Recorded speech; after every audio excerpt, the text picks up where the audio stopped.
গাছ কিন্তু সবাইকারই ভালো লাগে, আর সেই গাছে যদি ফুল হয়ে থাকে তাহলে কিন্তু দেখতে আরও সুন্দর লাগে। তো আমি যে ভিডিওটা করেছি খুব একটা ফুল হয়নি, কারণ মানে যে টাইমে করেছি সেই টাইমে হয়তো ফুলগুলো ছিল না, অন্য সময় ফুল কিন্তু অনেক ফুল ফুটে থাকে। তো এটা হচ্ছে আমার মায়ের ছাদ বাগান। ছাদ বাগান ঠিক বলবো না, মানে ছাদেও আছে, সামনে বাড়ির সামনে পেছনে, মানে গাছের বাগান যাকে বলা যেতে পারে। তো সব কটা গাছেই কিন্তু খুব সুন্দর ফুল ফোটে। এখন ফোটেনি, মানে আমি যে টাইমে ভিডিওটা করেছি আর কি সেই টাইমে ফুল ছিল না।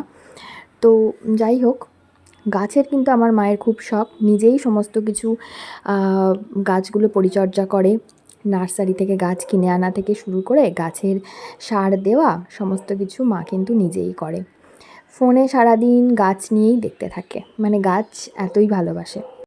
যেখানে যেটা পায়, মানে দইয়ের ভাঁড়, তারপরে যে কোনো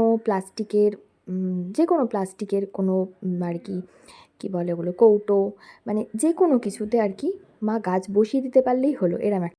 রাস্তায় বেরোলে চারিদিকে আমরা হয়তো নানা রকম জিনিস দেখি, মা কিন্তু এর বাড়ি ওর বাড়ি তার বাড়ি সবার বাড়িতে গাছ দেখতে থাকে, কার বাড়িতে কত সুন্দর সুন্দর গাছ আছে সেই গাছ আবার কাউকে বাড়িতে গিয়ে তার থেকে ডালও কেটে নিয়ে এলো, এই রকমভাবে আর কি গাছ বসিয়ে দেয়। এই যে এখানে সমস্ত কিছু অ্যাকোরিয়ামের জারেও গাছ বসিয়ে দিয়েছে।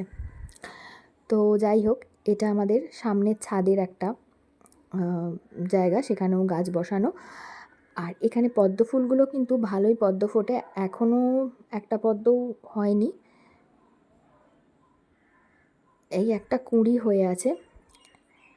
আর আমার এখানে সবথেকে পছন্দের গাছ সেটা হলো আমাদের এই গেটটা জুড়ে যে গাছটা আছে সেই গাছটা, মানে ওটা আমার ভীষণ ভালো লাগে এই গাছটা। আর এটা যখন অন্য টাইমে ফুল হয়ে ভরে থাকে তখন কিন্তু বাড়ির সৌন্দর্যটাই একদম আলাদা হয়ে যায়, মানে দেখতেই অসাধারণ লাগে। আর যেহেতু একটা ডালে দুরকম কালারের ফুল হয় সেই জন্য কিন্তু এটা দেখতে আরও সুন্দর লাগে। তো চেষ্টা করলাম যে পুরোটা একসাথে একটা ভিডিওতে রাখার জন্য। আরও গাছের কালেকশান পরে নিয়ে আসলে অবশ্যই সেটারও একটা ভিডিও আমি দেব।